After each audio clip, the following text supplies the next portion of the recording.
എന്തായാലും തങ്കച്ചേട്ടത്തി പറഞ്ഞത് ഇച്ചിരി കൂടിപ്പോയി. അരി മോളാണെന്ന് പറഞ്ഞാൽ അങ്ങനെയൊക്കെ പറയാൻ കൊള്ളാവോ? അല്ല, എനിക്ക് ഭയങ്കര വിഷമമായി. ഇപ്പൊ അത്രയൊക്കെ പറയേണ്ട ആവശ്യമുണ്ടോ? ഒരു കാര്യമില്ലായിരുന്നു. അത് മോള് ചെയ്യേണ്ടത്. അല്ലെങ്കിൽ മയത്തി പറഞ്ഞൂടെ? മയത്തിലായാലും കടുപ്പിച്ചാലും ഈ തള്ളയിൽ നിന്ന് കൂടുതൽ പറഞ്ഞാൽ അങ്ങനെയൊന്നും ശ്രദ്ധിക്കണ്ട. നിങ്ങൾ നിങ്ങളുടെ സ്റ്റാൻഡിൽ ഉറച്ച് നിൽക്കണം. യാതൊരു കാരണവശാലും തോറ്റു കൊടുക്കരുത്. ഇല്ല, വഴങ്ങി വരും, മക്കളെ വിളിക്കാൻ വരും. നമുക്കറിയാവുന്നില്ല, ഇതേപോലെ എത്രയോ സംഭവങ്ങൾ നമുക്കറിയാവുന്ന. വരുമല്ലേ? പിന്നെ വരാതോടെ പോകാന്. അപ്പൊ ഇനി എന്നിട്ട് കഴിച്ചാൽ മതി. സംസ്കൃതത്തിൽ പറഞ്ഞിരിക്കുന്നത് എന്താ അറിയോ? ബാലികാതെ കുട്ടിത്വ സ്വാതന്ത്ര്യത്തിൽ അത് സംസ്ഥാന സമ്മേളനം, അങ്ങനെ ഒരു സാധനമുണ്ട്. അതായത് അമ്മ വന്ന് വിളിക്കുന്നവരെ എവിടെ നിന്നൊന്നും കഴിക്കൂല. കഴിക്കരുത്. എന്നാ പിന്നെ ഞാനേ ആ മീനും കൂടി ഒന്ന് കുറച്ച് മീനും കൂടി ഇരിപ്പുണ്ട്. ഓ, അതും കൂടി ഉണ്ടാക്കിയിട്ട് വരാം.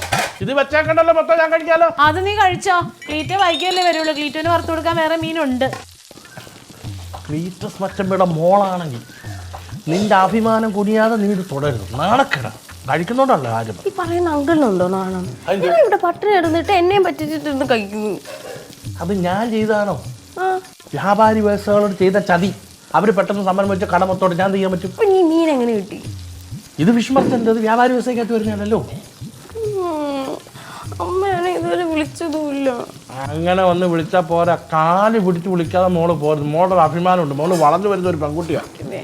വിശന്ന് ചത്താലും ആ മീനുള്ളത് മൂടി വെച്ചില്ലെങ്കിലേ കള്ളിപ്പൂച്ച ഉള്ളതാ. വെള്ളം എടുത്തില്ല. ഒരെണ്ണം കഴിച്ചിട്ടാ.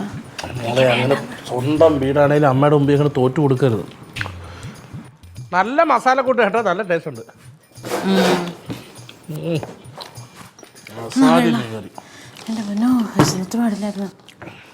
ചോറ് മീൻ തിന്നോളായിരുന്നില്ലേ?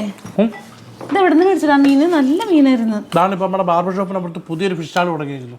ആണോ? അലിയുടെ മീനേക്കാളും നല്ലതാ. നീങ്ങോ കഴിച്ചോണ്ടിരിക്കുമ്പോ ശല്യം ചെയ്യല്ലേ.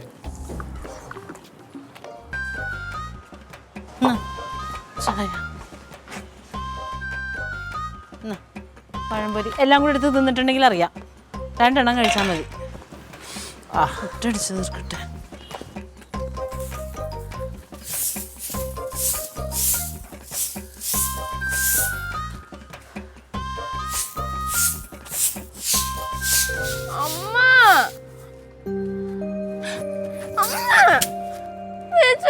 എനിക്ക് രാവിലെ തൊട്ട് ഇതുവരെ മനുഷ്യ ഒരു ഭാഗം കഴിച്ചിട്ടില്ല. ചോദിച്ചെന്നിട്ട് വന്ന്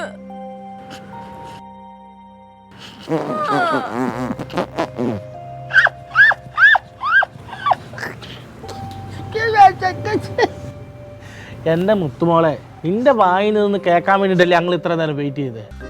വിശപ്പ് വന്ന ന്യൂജനും ഇല്ല പഴയതും ഇല്ല. എല്ലാവരുടെ വിശപ്പും വയറും ഒരുപോലെയാണ്. അത് ആദ്യം നീ മനസ്സിലാക്കിക്കോ.